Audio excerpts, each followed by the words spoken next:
Hey friends, how are you? So good to see you again on another Thursday here in the break room. So excited to be here and be with you guys this morning.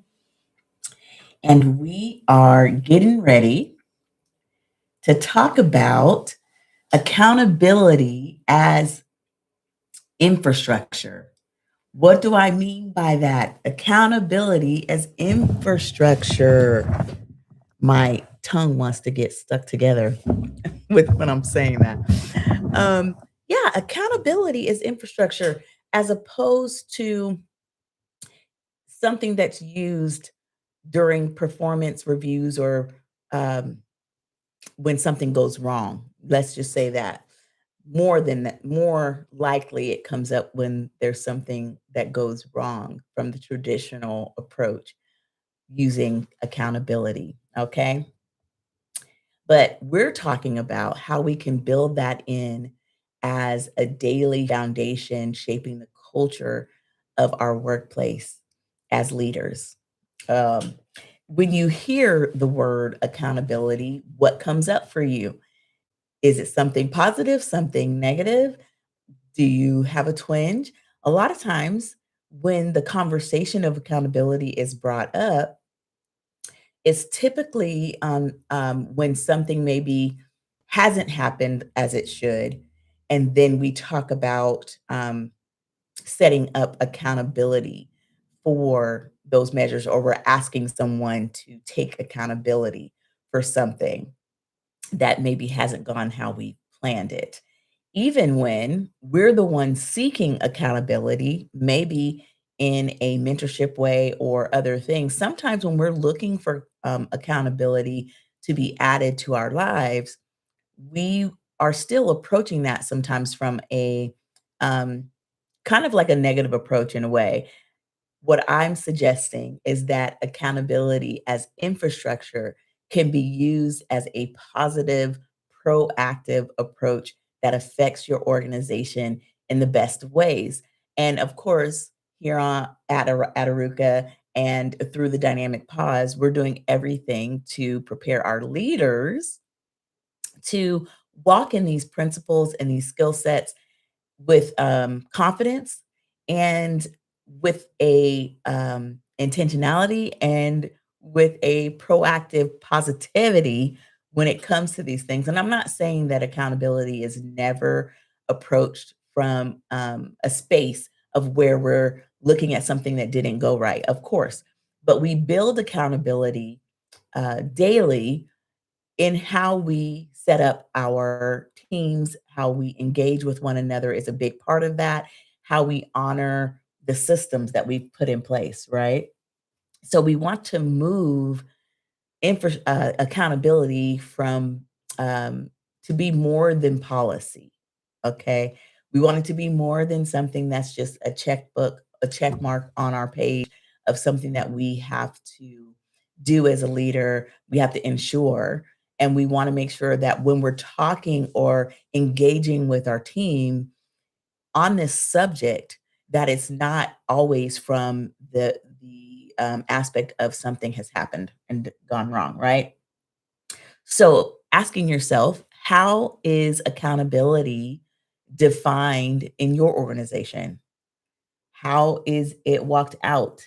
Because you can have a definition for something, but how is it walked out in your organization? Who administers accountability? Who offers that? Okay. Who challenges it? Does the entire team have the same understanding of what that accountability model is for your organization? That's super important. So, at the intersection of growth lies accountability. And what I mean by that is what we want to offer people and what we want to set up for them to engage even with us on is a combination of radical honesty and genuine care. Radical honesty and genuine care. Now, we can use these things um, in our own and grow ourselves, right? Because we wanna grow. We can grow as leaders. So we can hold ourselves accountable or build, systems and pipelines for ourselves, connecting ourselves to people who are gonna hold us accountable to things that we say we want to achieve in our leadership, growth, and this is one of those things that we can hold ourselves to, how we approach people when it's time for us to be accountable for something or as we create space for them to, right? So, truth, radical honesty, okay, providing that, that's done in both good times, both easy situations and difficult ones. Sometimes radical honesty is necessary in order to approach and tackle something that's gone wrong. 100%. Radical honesty is necessary and a must. Passive aggressiveness, not addressing the real issue, it does no good for the person who did it, nor for anyone else. And we're usually setting ourselves up for that same thing to happen again. So we need to bring radical honesty every time when we're considering accountability.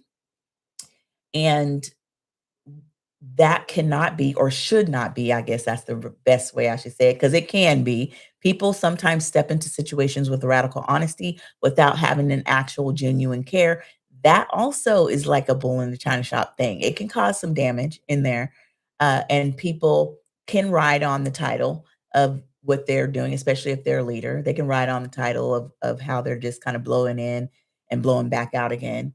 But the suggestion here is that we combine that radical honesty with an actual genuine care for the individual that's in place or that the situation is regarding. Okay. So genuine care will filter that radical honesty in a way that actually promotes results, promotes growth, that we're moving forward, that we're going to be in a different place than we were before we were offered this opportunity for radical honesty and genuine care. Now, we all know we've lived a life long enough to know that just because you extend genuine care to someone, it does not mean that they will always take advantage of it from a positive standpoint.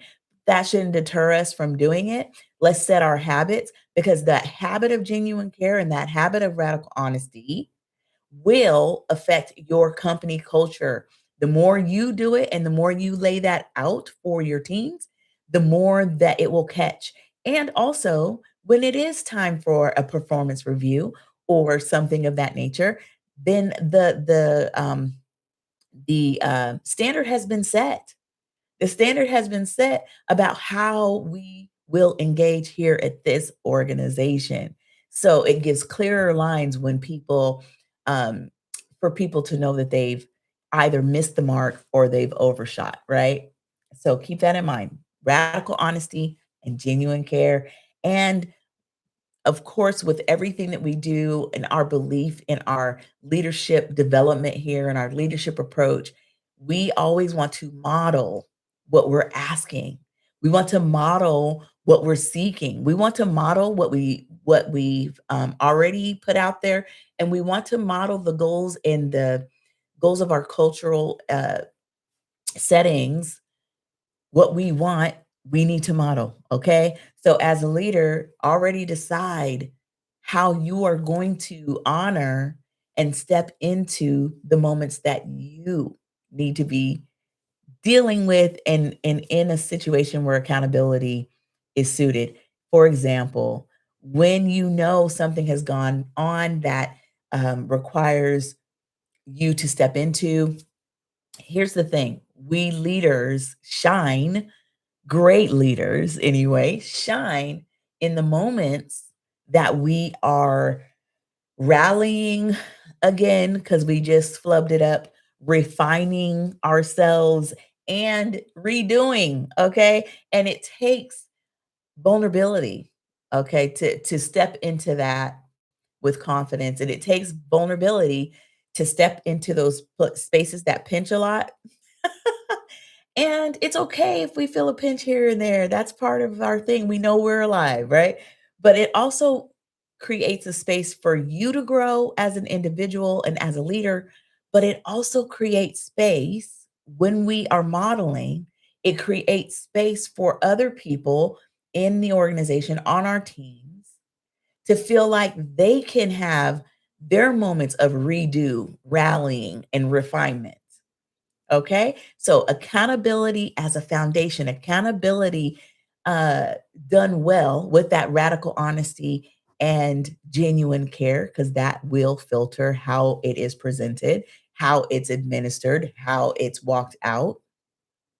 It would have it can if we can get this right, it will have people looking forward to accountability moments, knowing that they have somebody on their side, knowing that that there's someone that has their back, right?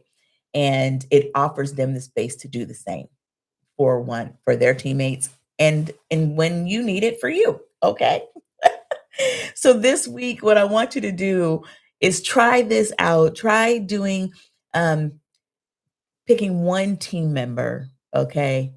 And where you know there's something that needs to be discussed, something that has to be talked about, a moment of accountability, okay? And instead of saying, starting off the conversation, why didn't this happen?